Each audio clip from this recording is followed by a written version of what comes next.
Hi Pisces, this is Job. Welcome po sa ating channel. By the way Pisces, this is your weekly Gabay Tarot reading ngayong May 28 to June 1, 2026. Gamitin ang reading na ito bilang gabay lamang. Tandaan Pisces, ito po ay general reading.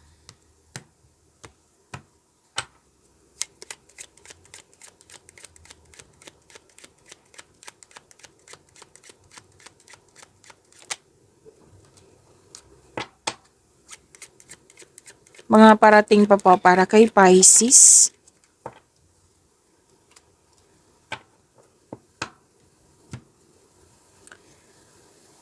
Pisces, sabi po dito, may kausap ka na pwedeng mentor mo, elders, wiser. May kausap ka dito kasi may mahalaga kang desisyon. Gagawa ka ng mahalagang desisyon.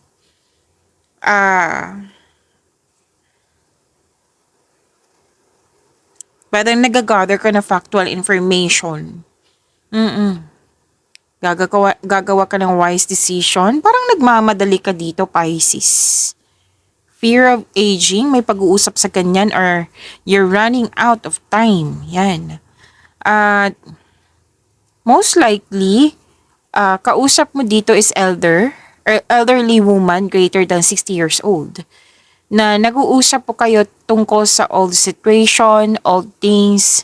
Yung nag-gather nga ka ng experience sa buhay, factual information.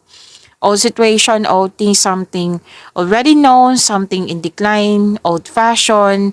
Diba, usually yung mga elders, sila ay nagbibigay ng mga wisdom message sa atin. Like, nagbibigay din yan ng simpleng conclusion. Oo. So, for us, as an adult, very complicated, mahirap talaga, exhausted. Tapos pagkausap natin sila, simple lang response nila. Yung solusyon, na alam nilang solusyon. Nagbigay ito ng natural conclusion. Bigay din po ito nag-share din to sa iyo ng experience niya sa buhay. Nagbigay ito ng wisdom message sa iyo. Kasi nga gagawa ka ng wise decision. Kaya kausap mo siya.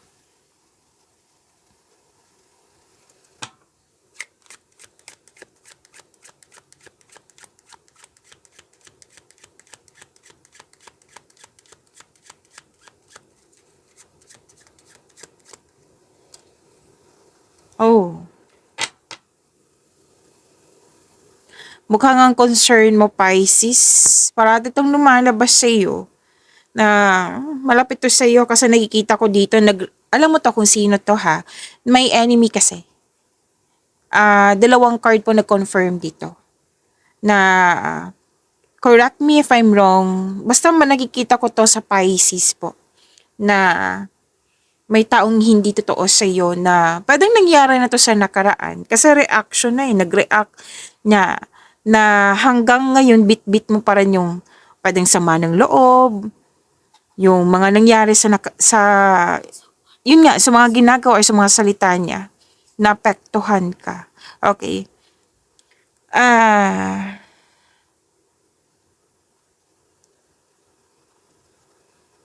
Enemy kasi dito, naka-highlight enemy, hindi totoo sa'yo, abusadong tao. Pwedeng nakipag-compete sa'yo, nakipag-rival sa'yo. Alam mo naman, di ba, na may healthy competition, may unhealthy competition. Ang nakikita ko kasi dito is unhealthy competition. Na pwedeng nagselos, inggit. Iba din yung energy niya kasi may kunin siya sa'yo.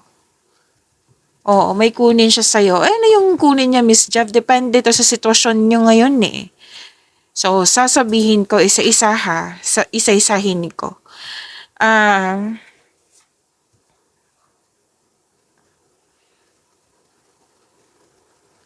Ang unang sinabi kasi dito about money. About money, tsaka yung opportunities na makapagbigay sa'yo ng money. Yan. Kaya nga nakipag-compete sa'yo, di ba? At Kilala mo 'to? Kung ang tanong niyo, sino yan, Miss Job? Kilala mo 'to? Nag-react ka na kasi. Like, na-realize mo, kahit anong gawin ko, magkaiba talaga ng kami ng ideas. Kontra talaga. Hindi ka talaga kami magkakasundo. Lumabas to, hindi sa sinabihan na kayo, may enemy, Pisces, kailangan ganito, na mag-ingat ka sa kanya. Hindi lang po ganyan. Kundi, sinabihan kayo ng card na huwag ka sanang magpa-apekto. Kasi nakikita ko dito actually tatlong card 'di ba? Kasi may kausap ka na elders. Kasi naghahanap ka ng wise decision. Kumbaga, tinutulungan mo yung sarili mo para mabigyan na to ng solusyon. Kasi ayaw mo nang bitbitin itong mga nangyari na hindi pabor sa'yo. Now, nakikita ko dito na nagkaroon ng self-doubt na trigger yung new weakness mo. So, kumbaga, naapektuhan ka. Sabi ng card, wag sanang magpa-apekto. Kasi magka-create kasi ng blockages yan. Nagbibigay yan ng negative energy, mabibigatan ka. So, kung kaya mong kausapin para magkaayos kayo, go ahead. Kung ayaw talaga niya mag-cooperate kahit ilang beses nang nagkaroon ng adjustment, then it's time to decide. 'Di ba? And I think ilang beses kasi nasabi mo na abusado. Tapos naghahanap ka na ng solusyon. At put limitation, put boundaries kung kung hindi kailangan na umalis. Huwag sanang magpa-apekto. Okay? May malalaman kang sekreto mula sa kanya Selos, inggit, selos, inggit na, kumbaga, total package na. Oo, kung kaya mong umiwas na lang. Pisces, kung parati mo siyang kasama, let's say, para kasamahan mo siya sa bahay or sa trabaho na hindi talaga maiwasan. Basta sikapin niyo pong wag magpa-apekto. Kumbaga, mas piliin niyo po yung inner peace kesa sakit ng ulo. Kesa ang problema dito, hindi ikaw, siya. Ang problema mo lang is naapektuhan ka. Na yan yung dapat i-work out mo. Sabi ng iyong card.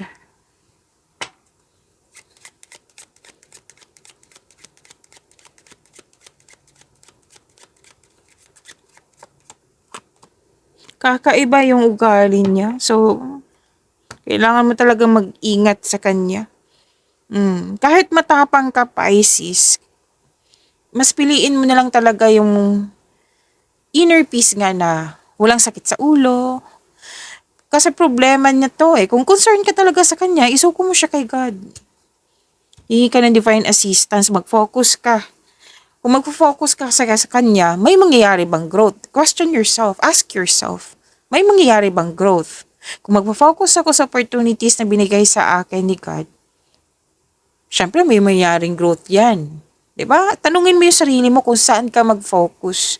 Kasi sa itong enemy na ito, itong taong hindi totoo sa iyo, wala kasing mangyayaring growth. May mangyayaring growth kung may pagtanggap na sa mga nangyari, pagtanggap sa kanyang ugali. Okay?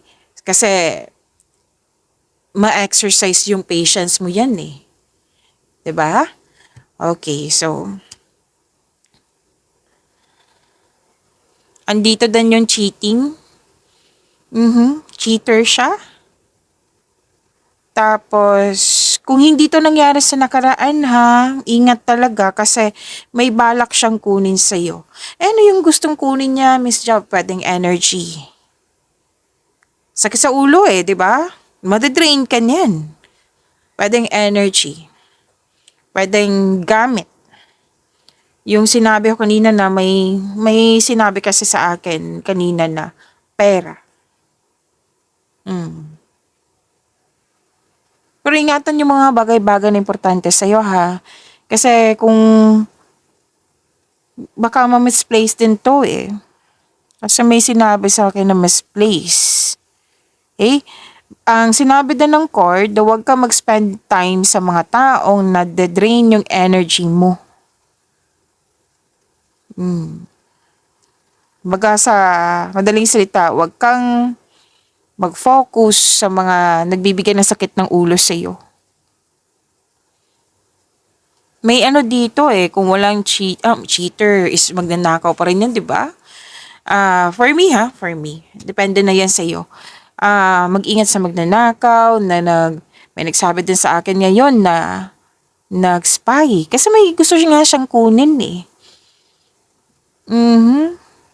Pwede ngang nangyari na to sa nakaraan, ang ilan sa inyo, and some of you mangyayari pa lang. So maging maingat. Kung nangyari na to sa karaan, kailangan mo nang i-let go ito. It's time to let it go. Hindi kasi nakakabuti pag may unhealthy attachment ka sa nakaraan. Unfair naman yan, di ba? Kailangan mong deserve mong magkaroon ng inner peace kaysa bitbitin mo tong mga hindi magandang alaala. Oo, kunin mo na lang yung wisdom message or learning sa mga nangyari sa nakaraan para ma-let go mo na ito. May loss of connection, loss of things, or loss of opportunity. So, maging maingat talaga. So, money troubles ingatan din ng pera. Control, monitor, and save. Kung may nag-o-offer sa inyo dyan, pag-isipan na mabuti kung karapat-dapat ba. Okay? May hindi nagsasabi ng totoo. May nagte-take advantage talaga. 2 card po mismo nagsabi dito. Kaya nasabi mo sa sarili, abusado tong taong ito. May ganyan akong nakikita dito. So, it's time to let it go. Huwag mo nang dalhin ito sa present. Ito mga baggages, burnout, anxiety, yung bigat ng nararamdaman about loss. It's time to let it go para magkaroon ng transformation. Excuse me, kailangan ko mag-burp.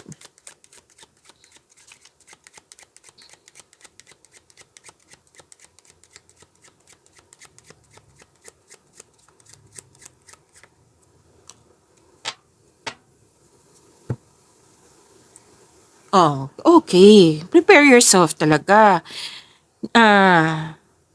Si Miss Jab, barati itong lumalabas. Lumalabas yung energy niya Pwede yung hindi na kayo nag-usap nito, ng ilan sa inyo, bit-bit mo nga yung mga sama ng loob sa mga nangyari sa nakaraan.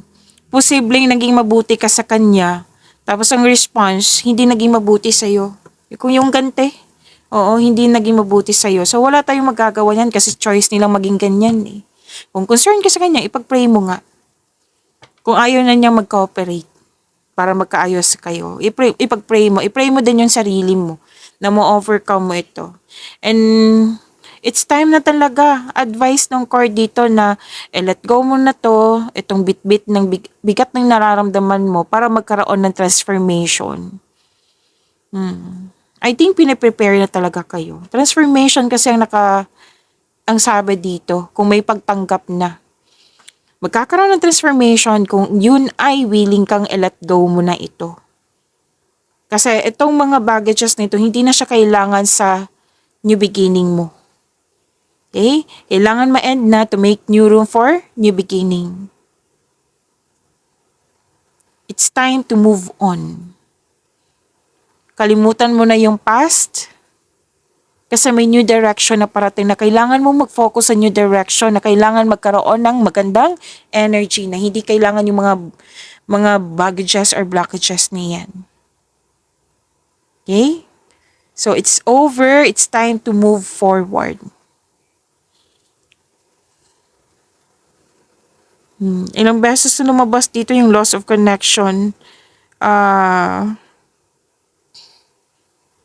Actually, na may bit-bit pa na nagdahil sa past, nagkaroon ng fear. Na, kumbaga, ayaw ng cards kasi sa transformation na ito, itong new beginning na ito, may fear. Gusto ng cards na mag-focus ka sa new direction na parating. Nasa horizon na kasi. Hinihintay lang yung energy na i-release mo tong mga negativity kasi nga, it's time to move forward kasi nga, kailangan mo na mag-focus sa new direction na parating sa'yo. Nasa horizon na. Kumbaga, kailangan ng cleansing. I-cleanse mo. Magkaroon ng time for reflection, letting go. Oo. Kumbaga, i-detox. Diba? Detox ang tawag niyan. Cleansing nga. So, it's time to let it go na. Forget the past and head off. Like, focus ka na sa new direction na nasa horizon na. Okay? Magagawa mo to. Magagawa mo to, Pisces.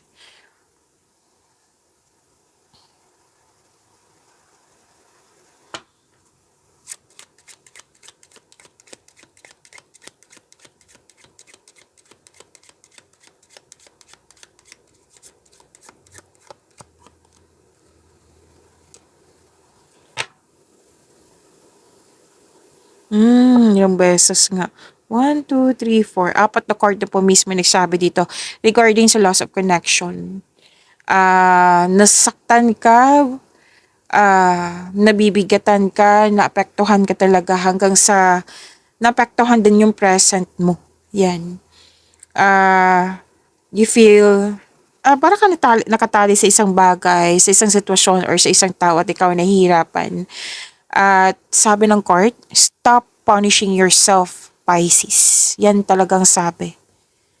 Kailangan ng freedom, kailangan ng magkaroon ng balanse, kailangan ng magkaroon ng letting go. Ang ilan sa inyo nahihirapan sa obligasyon.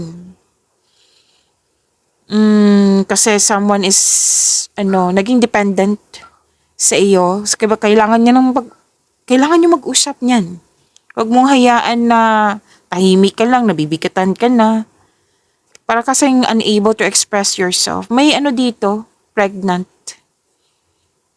Okay? May pregnant dito. Kung hindi man ikaw to, maaaring kasamahan mo.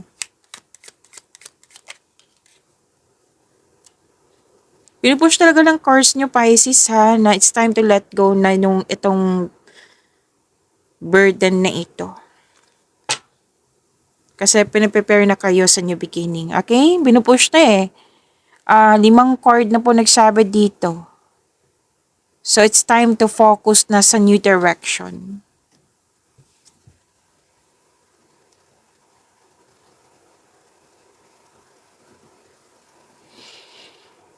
May pag-uusap tungkol sa large transport vehicle, ship, bus, truck, kung ano man po ito.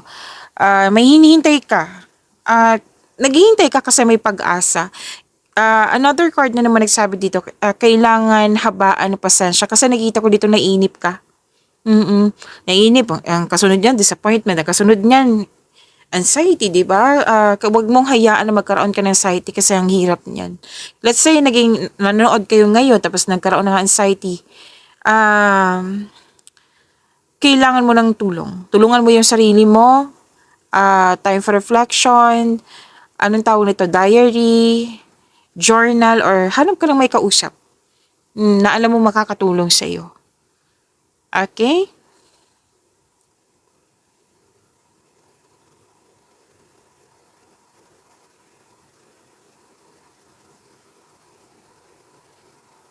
At the end of the day, magfo-focus ka sa yung career and money, which is good. Ang ganda ha, kasi magkakaroon po ng gain, advantage yung career and money. Increase din, oo. Freebie, business aspirations, professional goal. Actually, may nakita ko dito parating na malaking pera. Or di kaya opportunities na makapagbigay sa'yo ng malaking pera. Kasi this is about work, job, career, finances. Ito yung i-claim mo. Which is tama nga naman na mag-focus ka dito kasi may growth na mangyayari. Kasi mag-focus ka sa mga nangyari na sa karaan, di ba? Tapos na yung nakaraan, kailangan ng pagtanggap at pag-move forward. Okay, let's proceed. Kuha tayo ng message for you. Pisces, ngayong May 28 to June 1, 2026.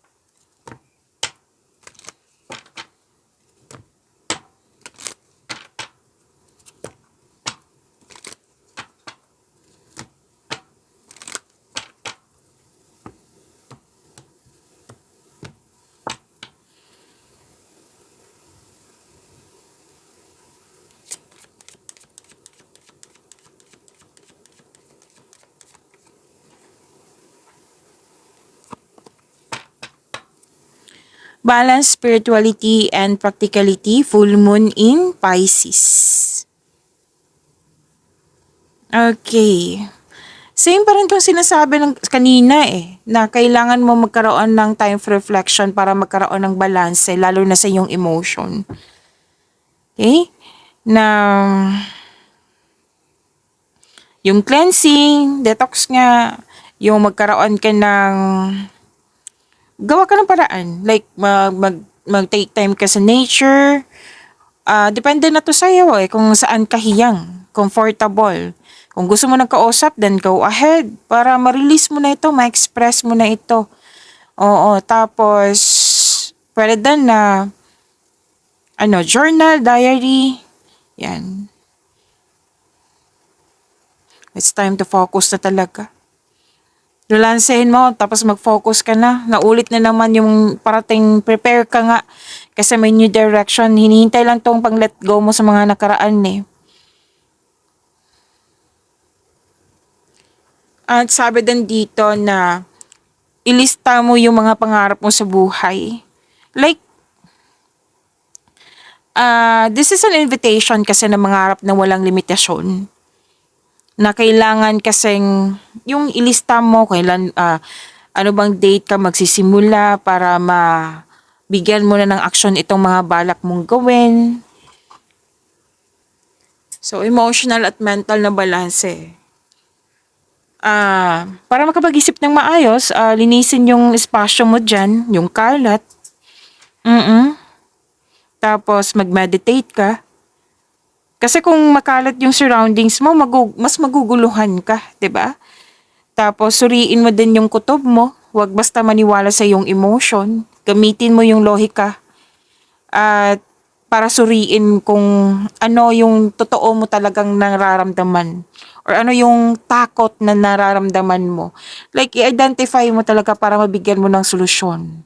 Para mabigyan niyo mo yung bakit ako nagkaroon ng fear? May mga ganyan So, para masagot mo din. Magbawas ka ng screen time. It's time to meditate or yun nga, time for reflection. Kumbaga, less screen time muna kung pwede. Kung hindi pwede, na na kailangan kasing, 'di ba, screen time kasi marami din tayong malaman like news, 'di ba? Umiwas na lang sa negatibong enerhiya like toxic sa mga comment section, 'di ba? Sa blue up, meron mga ganyan. So umiwas na lang sana. Oo, kasi this is a time na kailangan mong ibalansehin yung mental at emotional. Okay? Na gawing aksyon ang dasal. Yung nag-pray ka kay God, bigyan mo din ng aksyon para tulungan ka ni God. Kasi kung 'di ba? Kung let's say, God, gusto kong maging successful sa career. Kailangan mo din kumilos para tulungan ka ni God. Okay? Na wag lang humiling, kundi gawa ka ng aksyon. Nasa Diyos ang awa, nasa tao ang gawa, 'di ba? Kung nape-pressure ka, kasi may nagsabi sa akin ngayon, kung nape-pressure ka, bakit ka ba nape-pressure? Baka say yes ka nang say yes dyan, na hindi ka na nagpuput limitation. Diba? Sinabi din kanina na nabibigatan ka sa obligasyon kasi say yes ka ng yes. Matutong magsabi ng hindi. Kung pwede, kung gusto mo. Tapos kung kailangan mong iyak, then iiyak mo. Mag-schedule ka sa mga ganyan. Oo. Ilabas ang bigat ng emotion. Bigyan ng sarili ng like 15 minutes para sa journal. Habang sinusulat mo to, di ba? Magiging emotional ka. So, kung kailangan iiyak kasi it cleanses our soul. Tapos pagkatapos nyan, balik ka sa trabaho. So, cleansing. It's time to balance spirituality and practicality. And by the way, this is full moon in Pisces, Pansin ko marami kang mensahe, Pisces.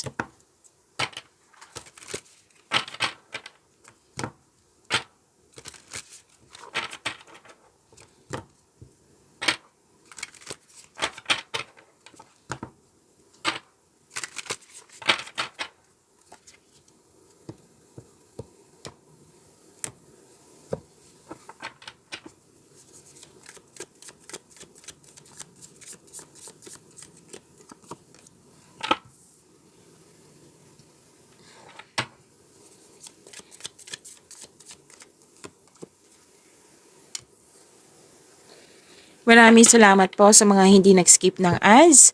Subscribe na po kayo sa ating channel at click bell notification para updated po kayo sa reading natin. Para po sa mga gusto magpa-reading po, comment po kayo ng personal reading and check my reply sa comment section.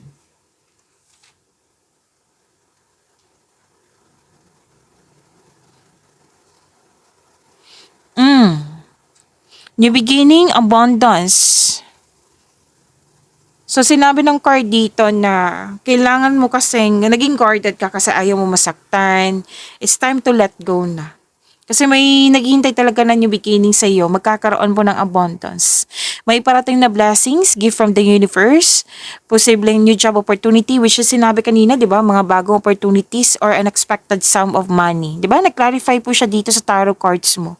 Lumabas to kanina. So, dito ka mag-focus kung pwede.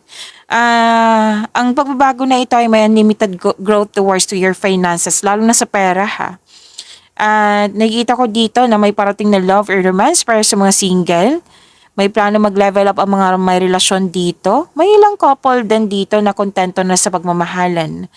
So job opportunity, promotion, magkakaroon po ng financial growth and stability. At ang ilan sa inyo mag-pursue ng career path, ng new career path na may offer na more stability and abundance. So claim po ito. Okay? Claim nyo po. Claim, claim, claim.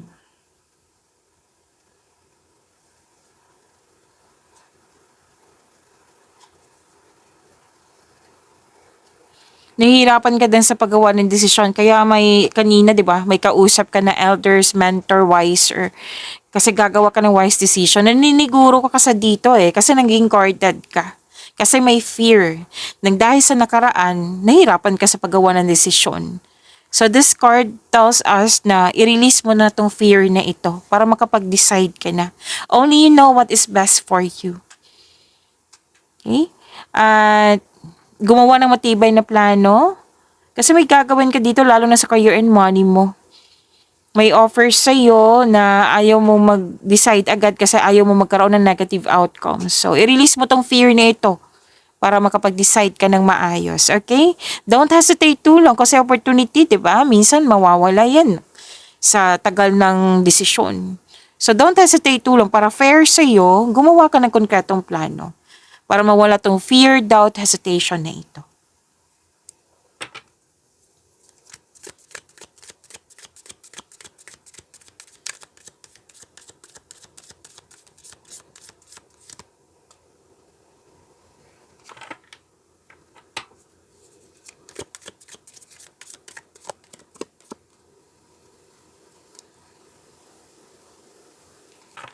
Oh, this is good.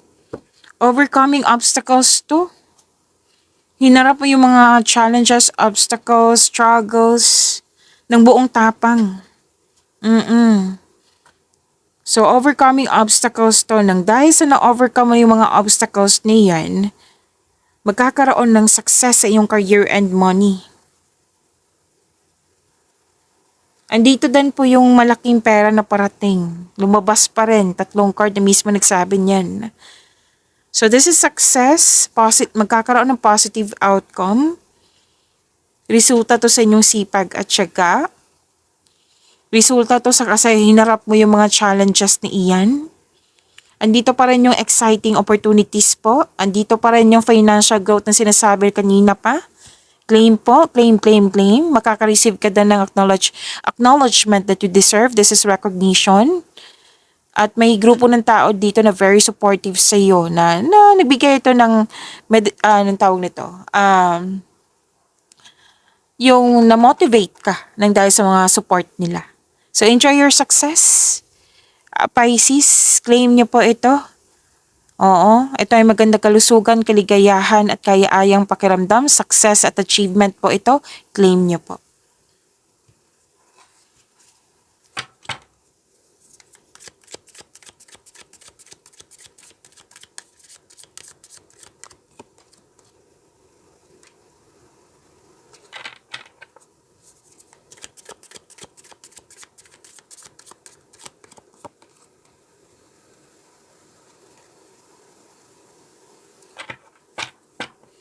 Takpan lang natin ha kasi nakahubad. Don't you worry, reading natin yan.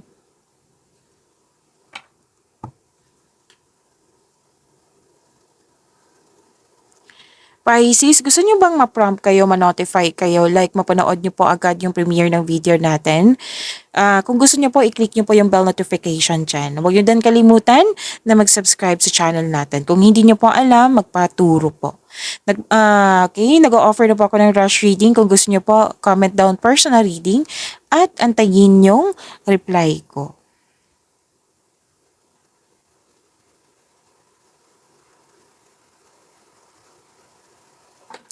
Love and romance. Love life, self-love, partnership, and romance. Sa mga may relasyon dito, maalaga kayo, maasahan din kayo, magtiwala at magbuo kayo ng lasting partnership. May nakita ko dito na mag-start na ng family, may buntes, mabubuntes, may nanganak, nag-aalaga ng baby. You have abundant in life. Okay, lahat kayo, you have abundant in life kasi generous kayo.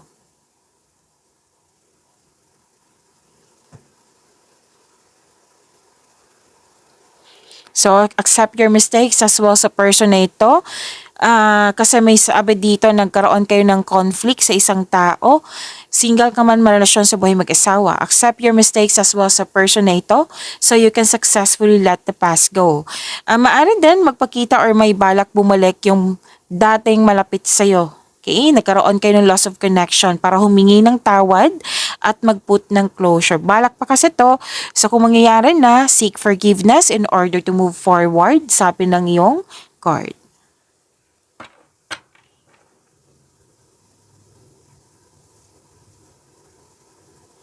May celebration, bakasyon, special event, kasal, monthly anniversary, birthday, pagtatapos. Masaya eh. Grupo ng tao ito. Andito pa rin yung magsama sa isang bubong. Diba sinabi kanina, nagpa siya na mag-start na ng family. Andito pa rin, nag-clarify po. So, nakikita ko dito, masaya kasi may bakasyon, posibleng out of town, pwede din gantimpala na may gantimpala kang matatanggap, maaring mana, promotion or recognition nga, nag-celebrate kayo. You deserve this, Pisces. Claim nyo po. Pagyamanin nyo po yung blessings na binigay sa inyo, Pisces. See you tomorrow. Maraming salamat.